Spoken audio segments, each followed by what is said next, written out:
Echo, personnage qu'on a déjà vu dans la fameuse série Hawkeye. C'est aussi la première série violente et spotlight du MCU. Mais personnellement, je ne suis pas sûr que ça soit ça la clé pour le futur.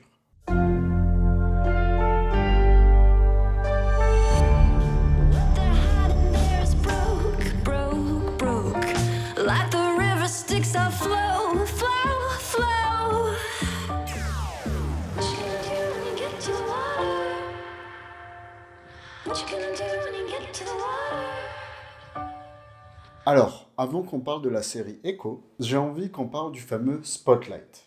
Alors, le nom Spotlight, créé par le MCU, et ce nom sera là pour définir une création qu'on peut regarder sans avoir vu le reste du MCU. Alors, je vois bien l'intérêt, parce qu'il y a de plus en plus de gens qui ont du mal à suivre tout ce qui sort, mais est-ce que ce n'est pas enlever tout le but d'un univers partagé? Parce que le MCU, c'était quand même censé être plusieurs films et séries, tous connectés entre eux.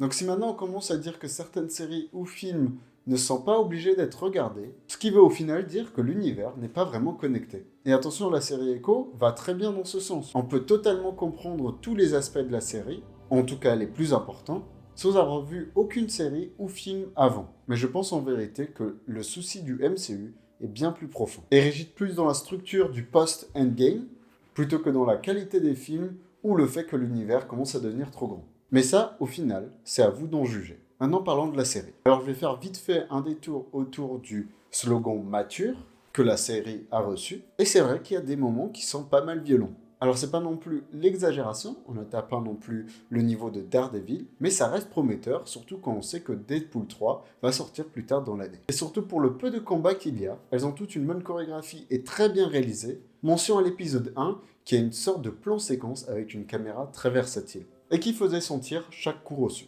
Côté acting aussi, c'était vraiment bien, avec Alaqua Cox qui a vraiment très bien joué son rôle, le retour de Vincent D'Onofrio, qui avait déjà impressionné dans la série Daredevil. J'ai aussi envie de mentionner Chad Spencer qui joue Henry, et Tantu Cardinal qui joue Chula.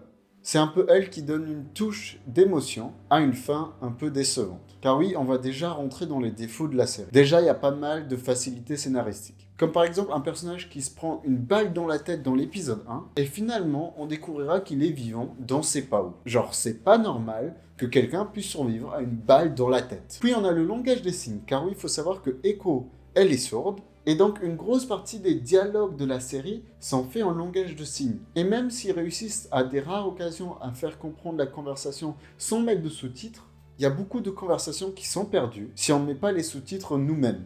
Je trouve que là, ils ont déconné et qu'ils auraient dû mettre les sous-titres directement, sans que nous-mêmes, on doive aller les chercher et les mettre nous-mêmes. Puis honnêtement, si oui, Wilson Fisk a un traitement acceptable de son passé, c'est triste de voir à quel point ça a perdu en complexité par rapport à la série Daredevil. En parlant de Daredevil, j'en suis sûr que beaucoup de gens ont été intéressés par cette série parce qu'on a annoncé que Daredevil sera dedans, et en vrai, on s'est foutu de notre gueule. Parce que oui, Daredevil apparaît une fois, et puis on le revoit jamais. Et apparemment, beaucoup de scènes avec Charlie Cox ont été enlevées au montage. Puis j'ai envie de parler des introductions de chaque épisode. Parce que chaque épisode commence avec un focus sur une ancêtre Amaya. Et si l'épisode 3 arrive à être très original avec son noir et blanc, on se demande pourquoi ils n'ont pas fait la même chose pour le reste des épisodes. Et pour finir sur les mauvaises choses de cette série, cette histoire aurait dû être un film. Parce que chaque épisode traîne sur chaque petite action ou mot, qui donne à la fin un rythme dégueulasse, et surtout qu'à la fin, on se dit il y a tellement peu de choses qui se sont passées dans cette série, que dans un film de 2 heures, le rythme aurait été tellement mieux. On va pouvoir se consoler quand même avec des très bonnes musiques. Déjà, juste la musique du générique, j'adore.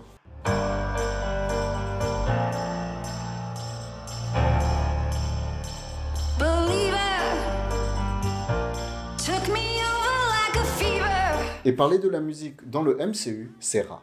Conclusion. Echo a vécu un tournage chaotique, notamment à cause de la grève des scénaristes et acteurs, mais à mon avis, le plus gros problème, c'est que c'est une série qui n'avait rien à dire. Et qui fait partie d'un label Spotlight, qui me donne beaucoup de doutes sur l'intérêt de l'univers partagé de Marvel.